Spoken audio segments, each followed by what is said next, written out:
to include other animals as well.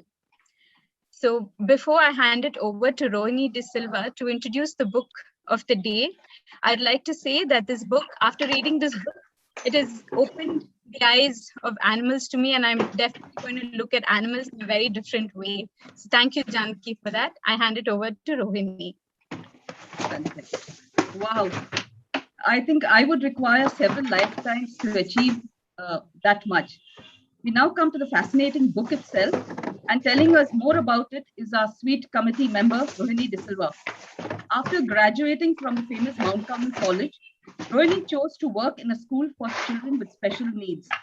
She also volunteers at St. Joseph's Law College Library. Rohini loves to sing, but today she will tell us more about Every Creature Has a Story to Tell. Over to you, Rohini. Thank you so much, Shanti. We are surrounded by an astounding variety of life forms, which have evolved to exploit unique niches in the process of developing features and skills that have set them apart. Ever wondered what price the giraffe pays to have its long neck? The neck increases its blood pressure to pump blood up to its brain, which endangers its life every time it has bent down to drink. Or have you ever thought about how female nightingales decide which male will share the burdens of parenthood with them? They listen to prospective candidates' song to gauge if they would make good fathers. And did you know that glass frogs pee on their eggs and the gender of bearded dragons is fixed by sex chromosomes or temperature? Every creature has a story. Janaki Lennon draws us towards the wonders of natural world. She uncovers the surprising, sometimes bizarre, but amazing way in which creatures breed and survive, from spiders salivating during sex to elephants developing immunity to cancer. After reading Janaki Lennon's book, you will never look at nature in the same way again. Over to you, Shanti. Thank you so much, Rohini.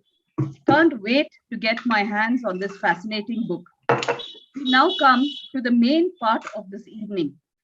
To lead us into this discussion will be our moderator, Lunita Pais Desa, the life and soul of our committee, not afraid to voice an opinion. After all, she is a lawyer and a rank holder in law. Lunita worked as a personal head for TeleDirect, but with a doctor husband in the Gulf and 2 teenage boys to bring up, Lunita threw up a lucrative law practice to set up home.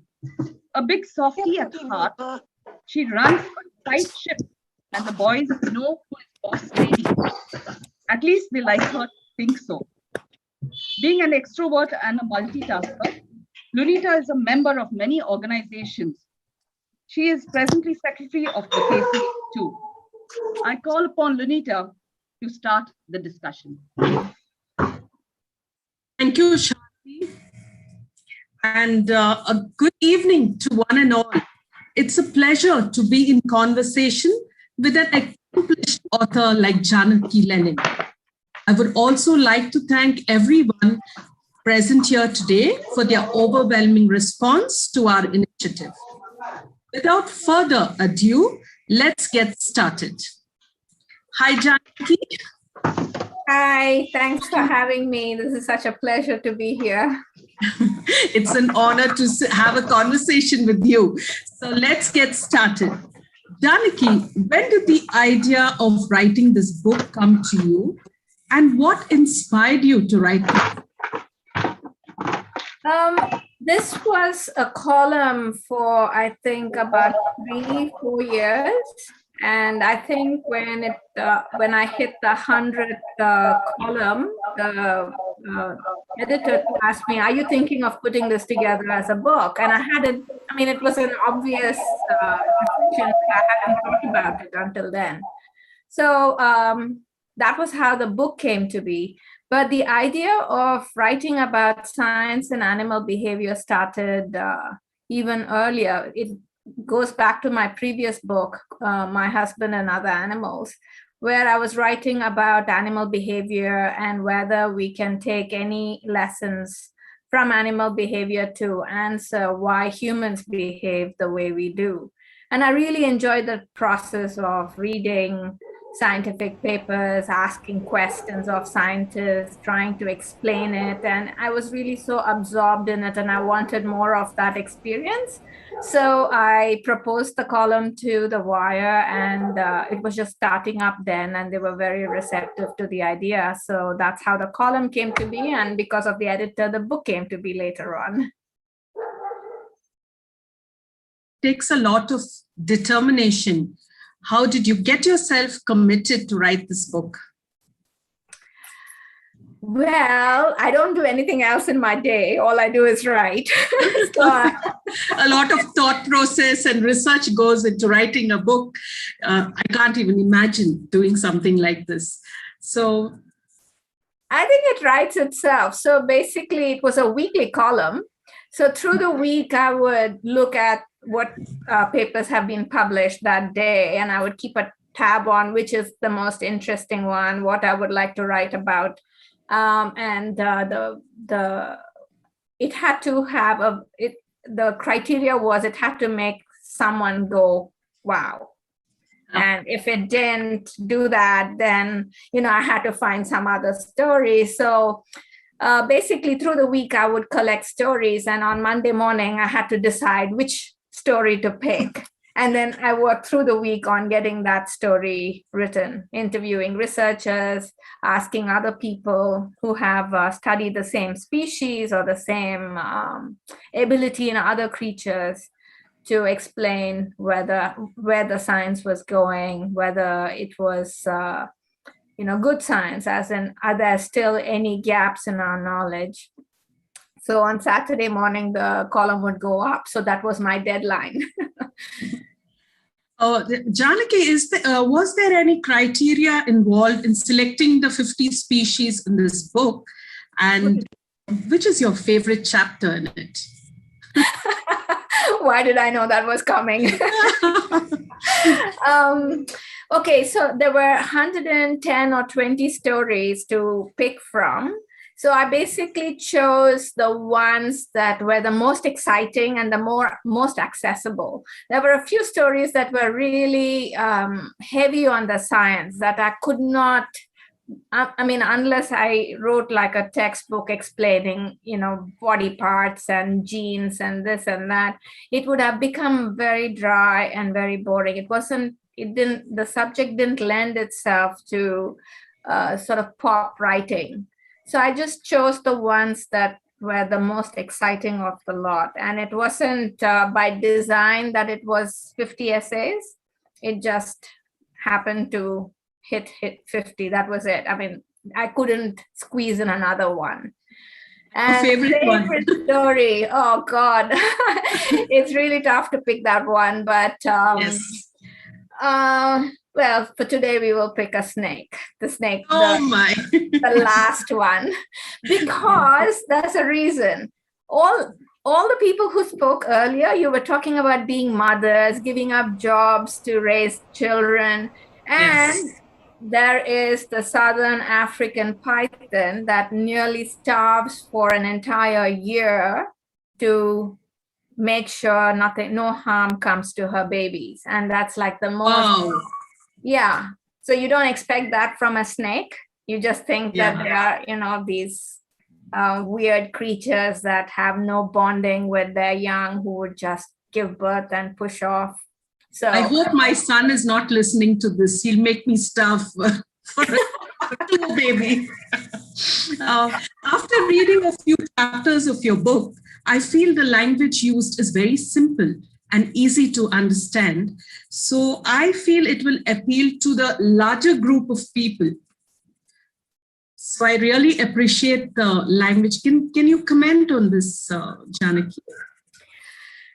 So in a way, I'm like a chameleon. I start speaking like people I am talking to. So after a while, I had to really unlearn the language. I was speaking like scientists do in very dry language and in passive voice. And this thing happened to that creature and that thing happened. And I had to really consciously look at every sentence and say, can I say this better? Am I losing the reader? Is it getting boring here? So it was like a very conscious, mindful process, simply because I didn't trust myself.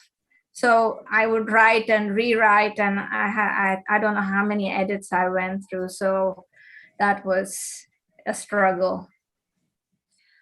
Your title, Every Creature Has a Story. Honestly, I love the title. Many here, I'm sure, would like to know why you selected this title. Actually, it's not my title. It was a friend. Okay. So I was really scratching my head about a title. I had like pages of, lines written there, and I just could not make up my mind. And we were visiting a friend in Masnagudi, and I was telling him, I really am lost for a title. I don't know which one to pick. Nothing seems right. And he said, what about Every Creature Has a Story? And I said, oh, wow, yeah, of course. He said, well, I was going to write a book with that name, but since I'm not writing it, you can take the title. So that's how that was very sweet of your friend. Yeah. Okay, how much of Charles Darwin's theory of survival of the fittest assisted you in writing this book? Well, there's a lot of Charles Darwin in the book, simply because of the way evolution functions. Yes. And some of the things that animals do seem downright bizarre. You can't imagine why they would do what they do. And like in the introduction, she was talking about frogs peeing on their eggs.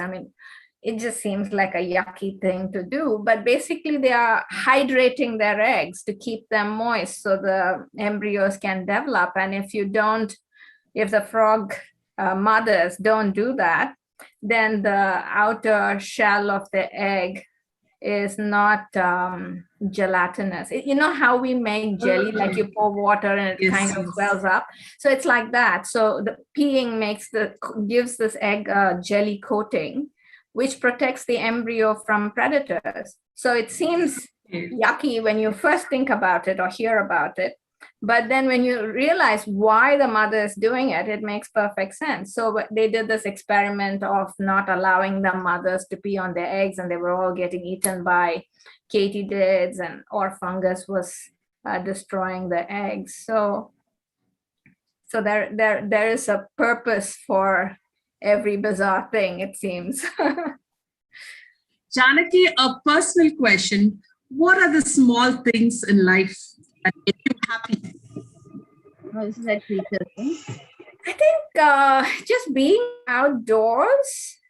And like this afternoon, I had a meeting actually, and I was going to, it was just down to the last minute, but there was a great tit, a little bird that was gathering the dog fur and flitting about, and I knew it was building a nest. So I spent about 5 minutes watching where it was going, so I know where the nest is.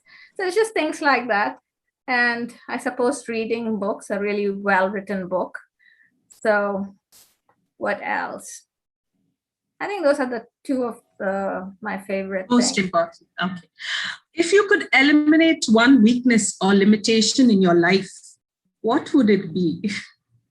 Weakness. Or limitation. I'm too short-tempered. I give up too easily. Okay. Those are two things I would like to work on. Okay. One last thing, Janaki, a specific message you would like to give our viewers today? And maybe the authors who are just beginners, like, a person like me cannot even imagine writing 2 lines.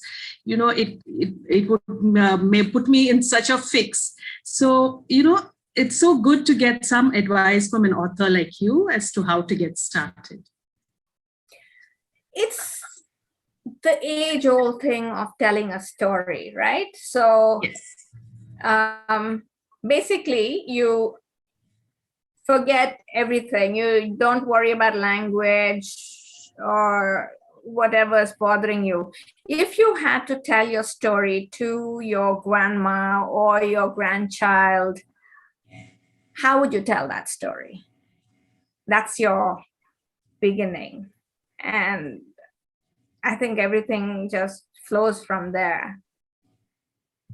I mean, you don't want to lose their attention. So when you are narrating your story, when you think that there's the time to, add a twist to the story, then you're sure to keep the interest. So it's all the old ways of, you remember how your grandma told you a story and how she would add that masala at the right time. And you were like, and then what? And then what? Yeah. You don't want to go to sleep. You just want it to continue. Okay. Which is your favorite flora? Flora. Okay, there are 2 things. One is a fern that I'm trying to grow. It's this really incredible fern. It grows all over India, even in the dry areas. And you know how ferns have runners under the ground and it then becomes a little plant? This thing does something different. The end of the leaf frond touches the ground and it becomes a new plant. And it's called the crawling maidenhair fern.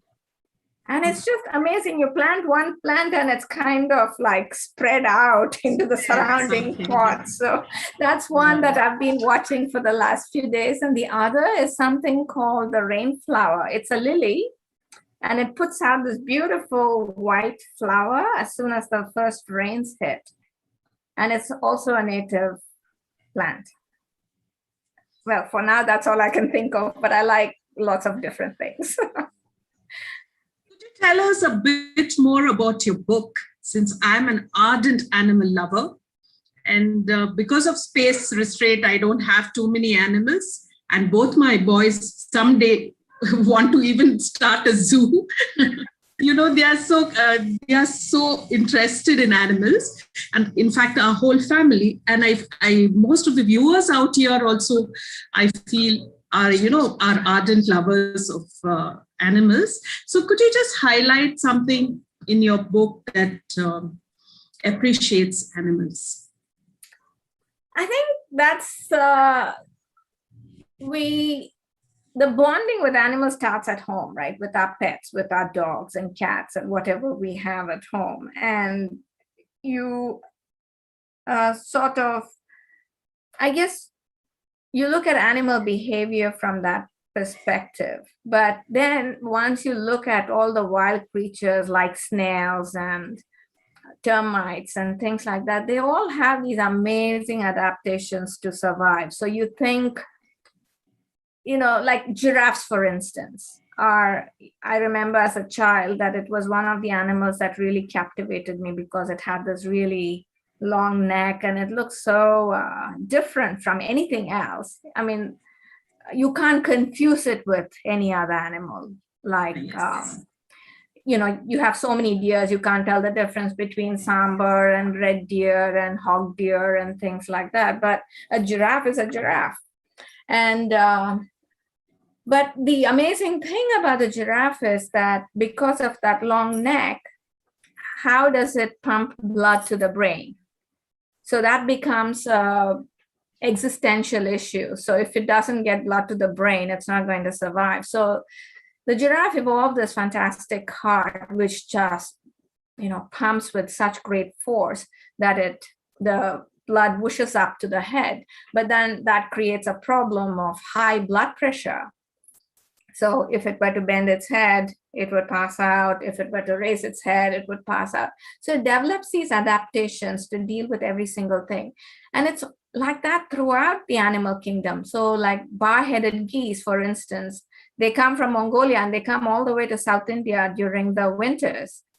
But a lot of animals, I mean, lots of birds fly from pole to pole, continent to continent. But what's amazing about the bar-headed geese is that they crest the Himalaya in one night. Because when you think about it, if they were to land for the night and then take off the next morning, they have to fly over the mountain and they have to fly, 7,000 feet. And it's going to take a lot of energy. So they just keep flying. It's one long marathon flight. And it's also at that elevation, you don't have enough oxygen. So if you were to climb up, say to Spiti or up into one of those higher elevations, you have to acclimatize yourself. You have to spend time at different elevations so your system gets used to it. Otherwise, you can get what they call altitude sickness. You can drown in your own fluids. So here is this bird which goes all the way over in one fell swoop, and it has all these, again, it seems they make it look like nothing, but that's because they have all these adaptations that help them deal with low oxygen, the cold, and the energy they have to put into flying that long flight over the mountains. So it's just pretty astonishing. Or even snails. I mentioned snails earlier. So the thing about snails is you think, okay, they have a shell so they can protect themselves. They just draw into the shell. So when a predator comes, they don't have any of their soft parts hanging outside for the predator to eat. But what they also use the shell for is to kill parasites. So they basically squish the nematodes or whatever into the shell and then put a layer of lacquer over it. It's like they are entombing their parasites into their shells. So there was this guy, the researcher, who studied it, looking at what are all these imperfections in a snail shell. So he looks at it under a microscope and finds them full of nematodes. So you would not even realize it when you see a snail in your garden, that these creatures have this ace up their sleeve to deal with their parasites. Janaki, thank you for this wonderful session. And over to Shanti. Yeah. Hi, Janaki, do you have your book with you? There's a request that you read at least one or two paras from it. Oh, any particular request, any particular animal? Nothing so far, not dogs or snakes, but anything else? No dogs or snakes, okay. Because you have touched upon the snake. Right. Okay, what can I read?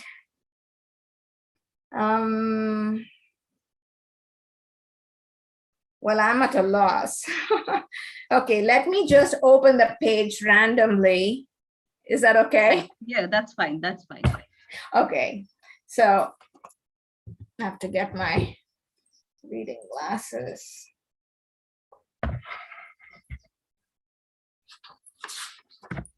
Okay, it's called How Do Echidnas Survive Wildfires? Every year, wildfires sweep across swaths of Australia. How do small, slow terrestrial creatures survive?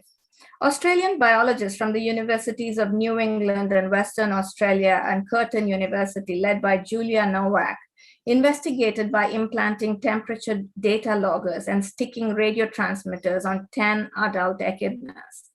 Short-beak echidnas belong to a group of egg-laying mammals called monotremes.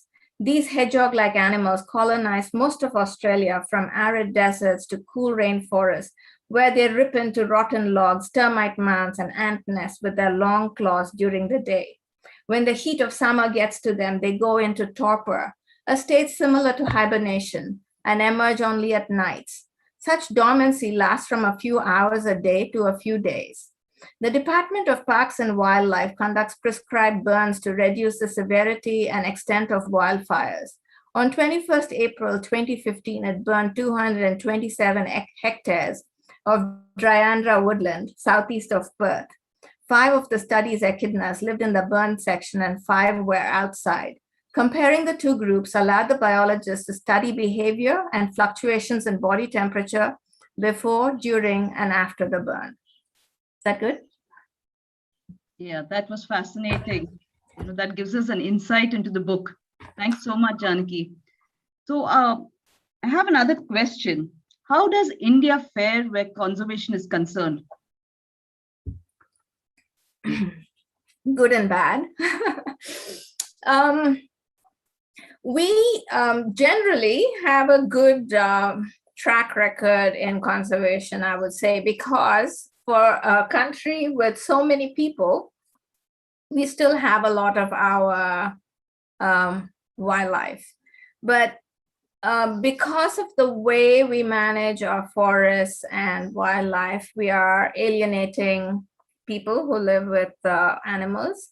And that is going to cause problems in the future, because as conservation succeeds, more and more animals are going to occupy farmlands. Like now there are leopards living in fields, basically. They're far outside forests. And the challenge is, how do you live with them? And we have the answers to how you live without conflict, making adjustments to your lives in our traditional systems.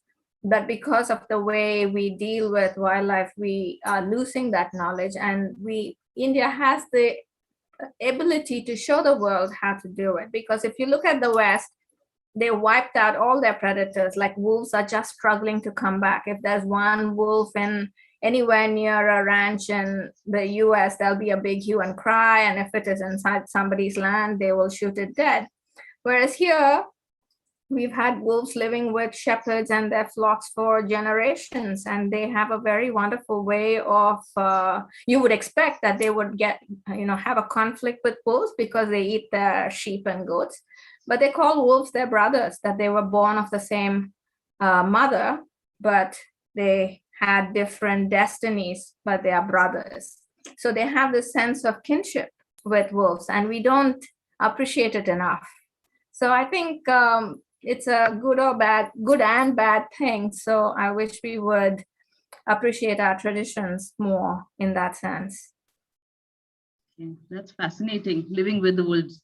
There's another question. In parks like Ranthambore and all that, you go on these jeeps and you have these tigers coming next to you. Is that safe? And I suppose they are. What does it do? Sorry? I mean, you have these lines of jeeps chasing after this lone poor tiger. I'm sure you would have been to many of these parks in India. Actually, no. My only experience with that is one trip to Bandhavgarh many years ago. Because you see, my husband's a reptile person, and these are all dry areas with not enough reptiles for him to be happy with. So we've hardly ever visited any. I've never been to Ranthambore actually, but I know what you mean, and it is very sad. It's not a very inspiring experience if you are someone who loves being in the wild. It's like more like being in an open air zoo rather than a forest. So yeah, and it's not an experience I would appreciate, which is why I avoid these parks. Okay. Does anyone have any question? We'll just throw it open. If you would like to ask Janaki any question. Have I put everyone to sleep? No, it's fascinating. It's just racking their brains.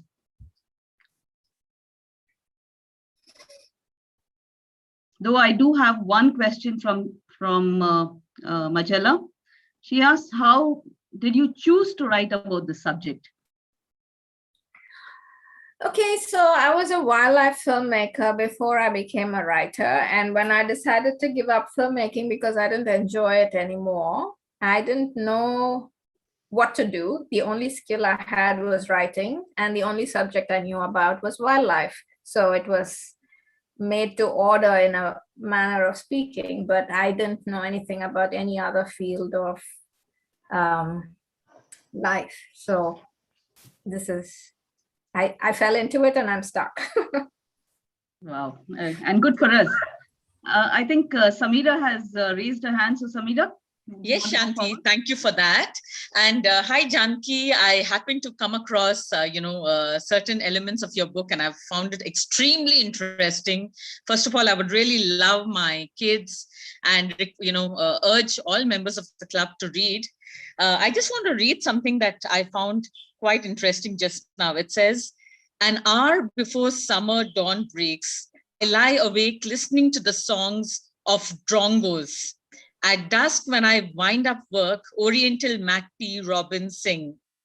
Male nightingales are the most famous songsters in Europe, ranking #1 on the sophistication charts among 46 bird species that scientists have investigated. These drably colored bachelors have none of the visual flamboyance of other male birds like peacocks, but they more than make up for the disadvantage with their oral artistry.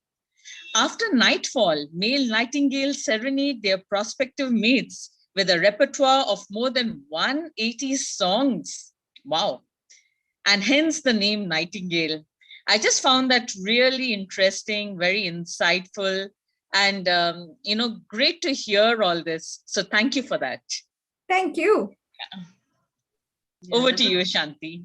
Yeah, that was beautifully written. So do we have any more questions, or have we come to? Yes, we have a question from Emmanuel. Emmanuel, do you want to unmute and ask your question?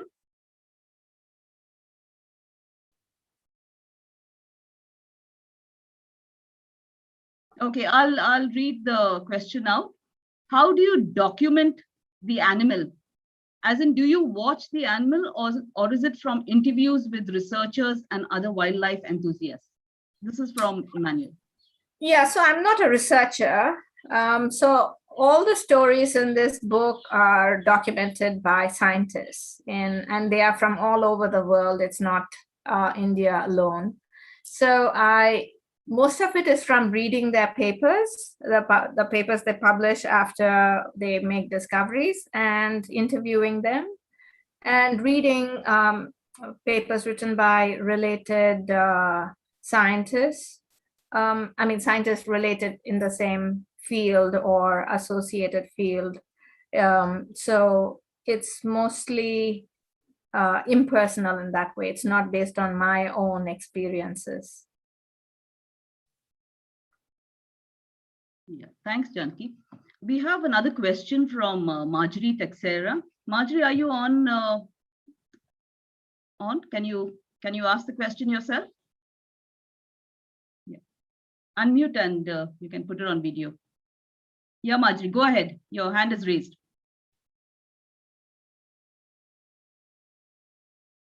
Unmute, Marjorie. We can't hear you.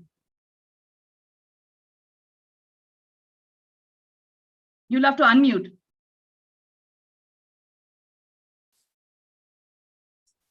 Shanti, you can unmute her as co-host as well. May help.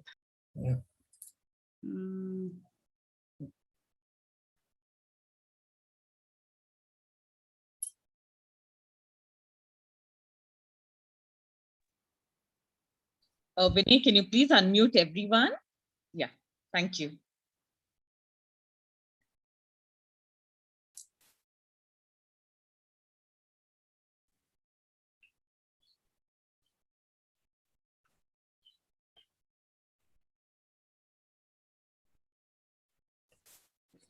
Yeah, I can't unmute her, but I can ask Marjorie's question.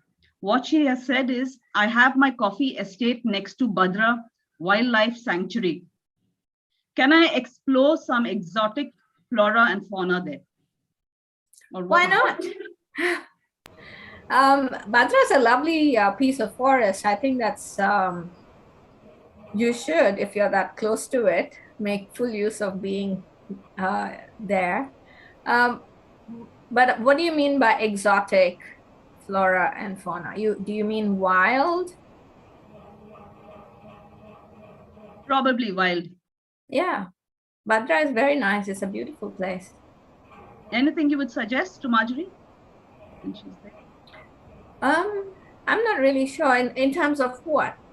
I mean, it's got tigers, it's got king cobras, it's got all kinds of creatures, large and small, and wonderful vegetation. So it should be, it's made, I mean, if she's so close to the forest, I would urge her to visit as often as possible. I would if I was her. Yeah. And we have seen beautiful pictures. You know, she just takes a camera and shoots, and it's stunning. You know, Yeah. for a city folk. In fact, she won a prize for that. So. Oh, great. Yeah. Thanks, Janaki. Sameera, over to you. Do you want to? Yes, thanks, Shanti. Janaki, first of all, I think it's been amazing insights that you have shared. And we are really grateful, to come across a lot of things that we otherwise take for granted or were not aware of. And while reading, I never knew that they can be female bearded dragons, for example, in Australia, which are actually males. I'm a bit confused, but I know there's so much to read about, when we talk about, dragons even beat regular females at their own game by laying many more eggs. Wow. Okay. I think I need to put on my thinking cap for that. But nevertheless, can't wait to read the book. For all of you out here, the book will be in Catholic Club by tomorrow. So I think by Monday onwards, if you would like to borrow a copy, please do so. It is available for reading. Secondly, before we continue, we really appreciate all of you taking time off over the weekend to be part of this initiative. We had a quiz competition for the last event with the author Avril Codris, which most of you attended. I would like to announce the winners of the competition. These have been, chosen by a lucky dip, a lucky draw, based on more than 5 correct entries that we received. In no particular order, I will now read out the winners. All winners, please collect your books, complimentary copies given by our author, Avril Codris. Winner number 1, Evelyn Kuto. Winner number 2, Avis Deans. Winner number 3, Jean Rego. And winner number 4, Marietta, if I got it right, or Marietta Saldana. So congratulations to the winners. We also would like to specially thank Mari Martin, who had recommended Janaki to us for this wonderful conversation. So Mari, if you're out here, a big thank you on behalf of all of us, the committee and the subcommittees at Catholic Club for recommending Janaki for this exciting, eventful session today. Thank you, Shanti, and thank you everyone for being here. Thank you, Sameera, and thank you for inviting me. Yeah, Janaki, we have one more question from Majella. She says, sea horses, sea dragons are the only males in the animal kingdom who can get pregnant. Why has nature made them the bearers of offspring? I don't think we have the answer to that yet, I'm afraid. I think the researchers are still working on that one. Okay, Majella, I hope that answered your question. Anyway, so we now come to the end of this wonderful discussion. All of us are going to look at our furry creatures, big and small, in a very different way. At least have more compassion. So on behalf of Sameera Fernandes, member in charge of iBrowse committee, and Ricky Patel, president of the Catholic Club, I would like to thank you, Janaki, for coming here and sharing all those fascinating insights. And to our moderator, Lunita, who has done a super job of asking those pertinent questions. Thank you, Lunita. And to you, dear audience, thank you as always for zooming in and being part of this discussion. Please do buy this book. Every creature has a story to tell. I'm sure you can get it on Amazon, Janaki? Yes, it's published by Amazon. So thank you, everyone. Thank you, Janaki, once again. Good night and God bless. Good night. Bye-bye. And good night. Thank you, Janaki.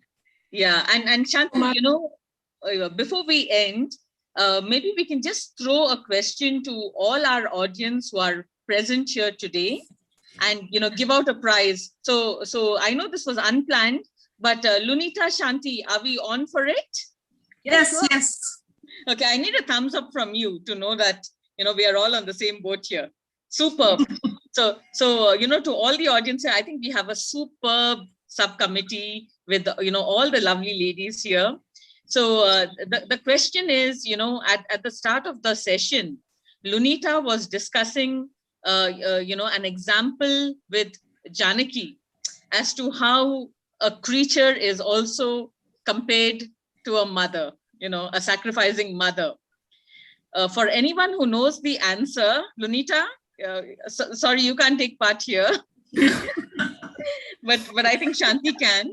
Yeah, so for anyone who knows the answer, please write it on your chat screen right now. So all you need to do is go to the word chat, press on it, and share the answer there.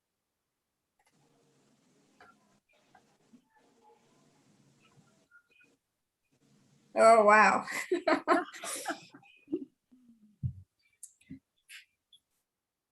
So we have two lucky winners here. The winner is, I think we have Magella,